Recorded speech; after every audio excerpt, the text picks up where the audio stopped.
we welcome you to hour number 2 of the Steve Malzberg Show.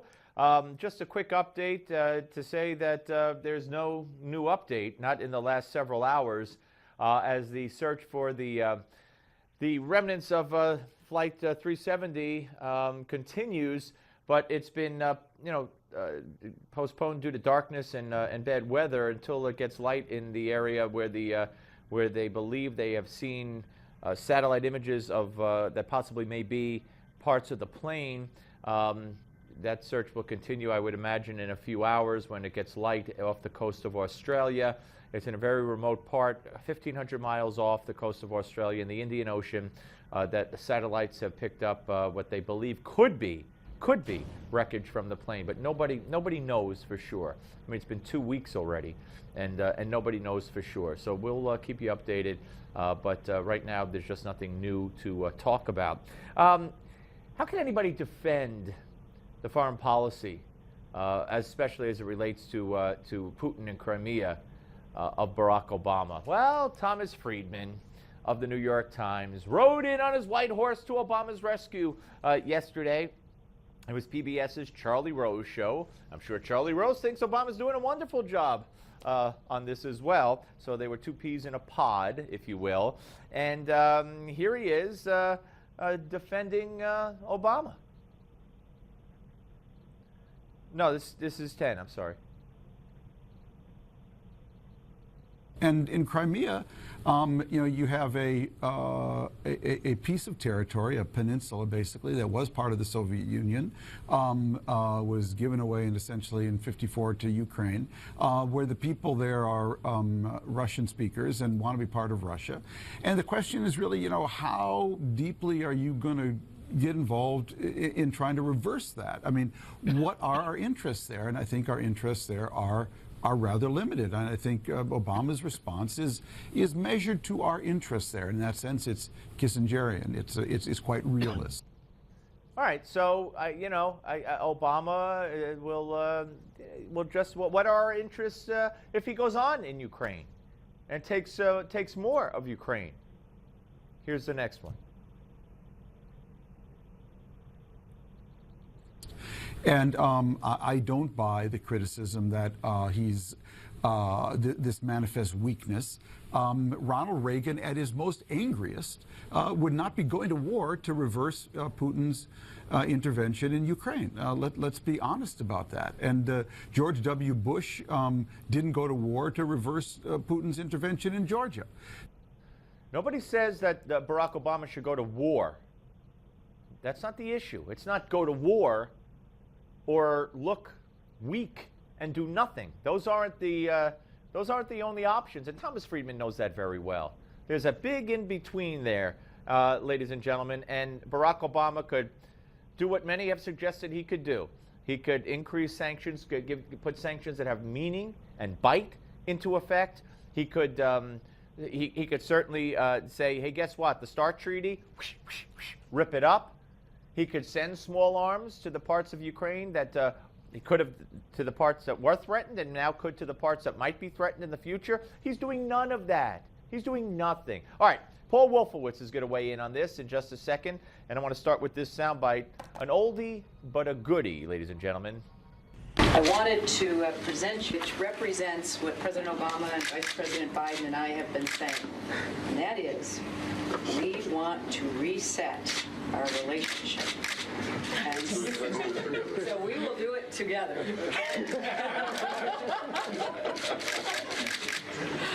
Thank you very much. You are very welcome.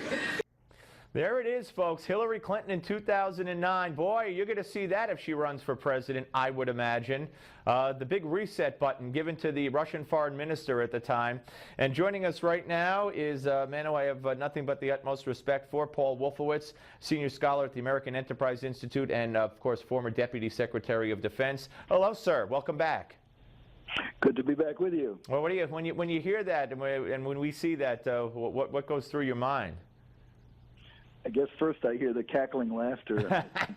Wow, it is rather a joke. I mean, I think we'd do a lot better if the president could acknowledge that all that talk of reset was a mistake, and that it was a mistake for him to promise President Medvedev back before the 2012 election that he would have more flexibility in the future.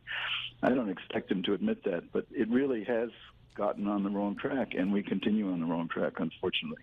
Yes, I agree. And today, I'm sure you're aware of this, but for the viewers, the president today imposing penalties on 20 more Russians inside and outside of the government, talking about the possibility of more sanctions. And so immediately, the Russian government has put a ban on 9 American officials from entering Russia. They include John Boehner, Harry Reid, John McCain, among others. And of course, I'm sure it's going to bother John McCain, especially since he called Russia a gas station masquerading as a country yesterday. Well, it's a real honor roll. I assume other senators and congressmen are going to want to get on that list. But they should wear it as a badge of honor, I guess, right? Absolutely. And, you know, who wants to go to Moscow these days? You can't even be sure you're going to emerge intact. It's not only a gas station masquerading as a country, but it's a lawless country, and it's a country that, from what we can tell from that incident a while back where one of their opponents died of polonium poisoning in England. There aren't too many sources for polonium poisoning other than the so-called FSB, the direct descendant of the old KGB. So it's, look, you know, there's so much wrong with these puny sanctions that at least the first group, I don't know who's on. In fact, I don't think we actually know who's on the list. But if you're going to go after people, the people you should go after are the people who have assets abroad, the people whose wealth and fortune really depends on their access to the United States and to Europe. And going after the people who are somehow responsible for action in Ukraine is quite beside the point. They're not the ones who travel. They're not the ones who have Swiss bank accounts, as far as I know. You know, Elliot Abrams was on with us yesterday, and he actually said, I never thought I would say this about Jimmy Carter. He said, but Obama should learn from Jimmy Carter and what Jimmy Carter did in reaction to the Soviet invasion into Afghanistan. Do you agree? But certainly Carter looks a lot stronger in hindsight than Obama does now, yes. And, of course, every situation is different.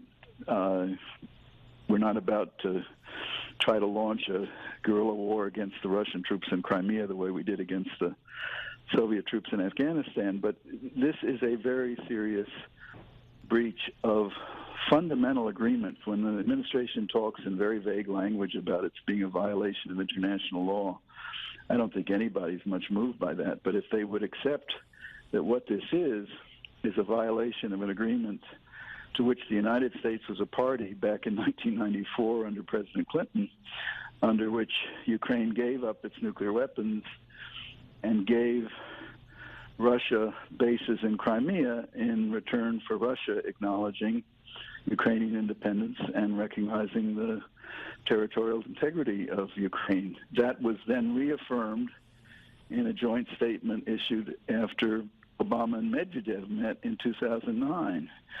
So they're tearing up an agreement with the United States. That's a lot more serious than some vague violation of international law.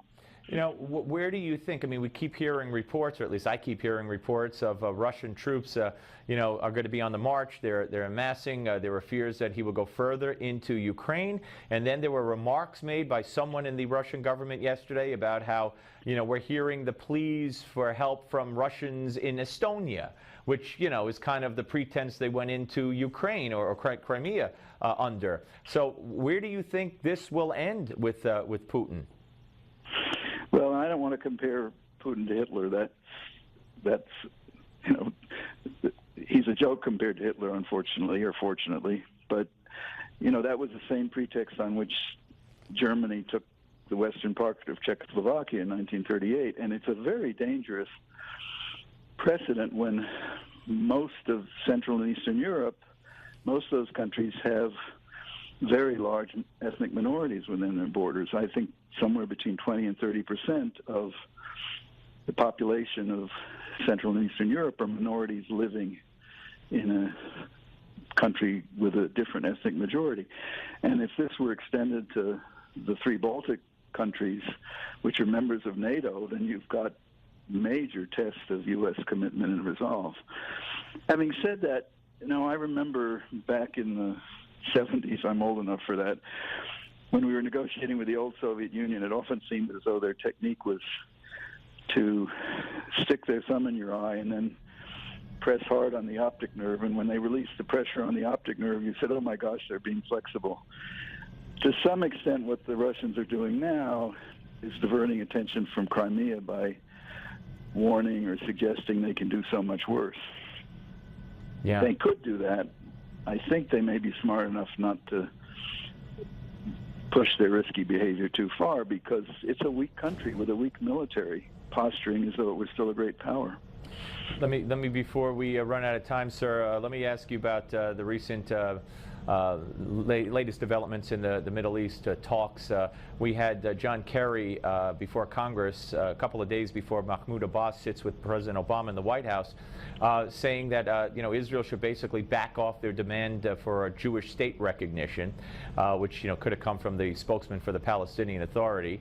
And then we have Obama sitting next to Abbas, calling him a man who's committed to peace and a great man of peace. No, I don't have to go through the litany of what Abbas does, memorializing and honoring homicide bombers who have killed Jewish children. So, and the whole culture of hate within the Palestinian the territories that they teach their children, and the Munich massacre, which many say that he may have had a role in, etc. So, what's your read on? I mean, have you ever seen a U.S. administration as hostile to Israel, blatantly, openly hostile to Israel as this one is? I really don't think so, and I think it's one of the harmful byproducts of this effort to achieve a peaceful resolution. And I may be a little softer on this than you are. I think a 2-state solution, if you could get to a real agreement that had real guarantees to it and real commitments, would definitely be something worth getting to. But this notion that, well, it doesn't hurt to try is only true if the U.S. is prepared, at the end of the day, if the try doesn't succeed, to not apportion blame, particularly in the way that they're doing it now, which is to paint Israel as the villain. I think that is really harmful. Yeah, no, I couldn't agree with you more. Do you see, in the remaining years, do you see Netanyahu giving in if there's no recognition of a Jewish state as the premise? What is that going to accomplish? Are the Palestinians then prepared to actually make the kinds of commitments, and particularly agree to new borders, agree to giving up the right of return? And there's no sign that they're prepared to do that. Yeah. So until those things happen, I think you could argue pro or con on this issue of the formality of saying it's a Jewish state, but the borders have to be such as to recognize most of what has happened and to give Israel real security. And by the way, Mr. Wolfowitz, we're out of time. Unfortunately, I'm up against a hard break, but thank you so much. To be continued, I'm sure, and thank you for your time, sir. Thank you. Paul Wolfowitz, ladies and gentlemen, here on the Steve Malzberg Show. When we come back, Stephen Baldwin, the actor. Don't miss it. The Steve Malzberg Show.